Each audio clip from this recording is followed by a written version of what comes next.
bir de yetişip şümrüne mal namesi seraya.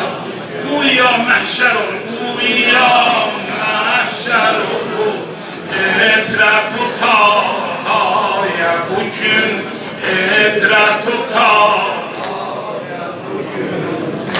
Nâmenin gelmekini bildiler şan babalar.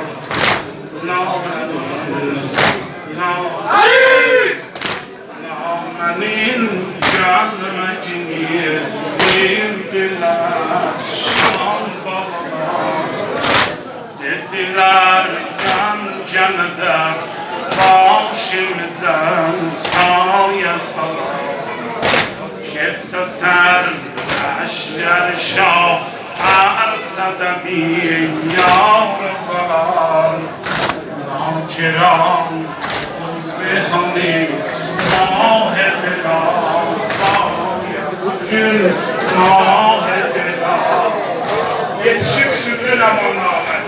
Yetişip şümrün aman namaz.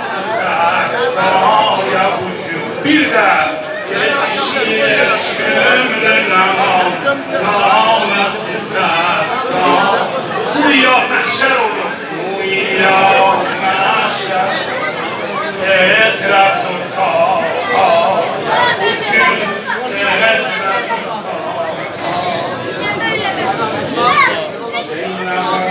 Zeynep'in yanan kızlara bir kızın nazar. Zeynep'o, Zeynep'o, Zeynep'o, kalbin yanan kızlara bir kızın nazar. Dedim ay yatanım, Zeynep'o, Bilmeler, Ahmetçeler, kardeşime etmez sen. Bilmeler, Ahmetçeler, kardeşime etmez sen.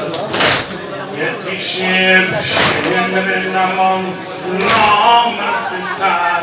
Kaya bugün, uyan mahşer olur.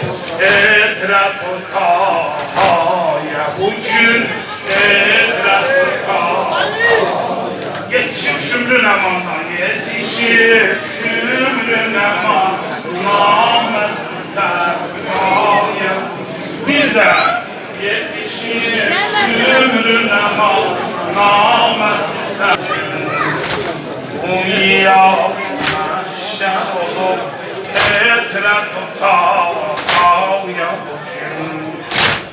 Eşidip bu sözü sevda dolanıp yer başına.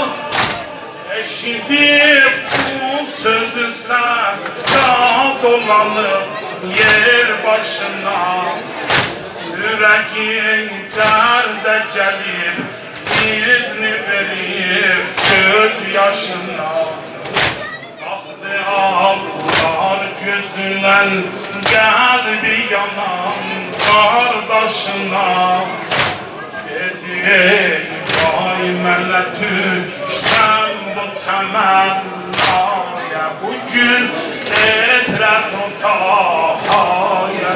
Yetişip şümrün, yetişip şümrün aman namesi seraya. Bir de siz olasın. Yetişip şümrün aman namesi seraya.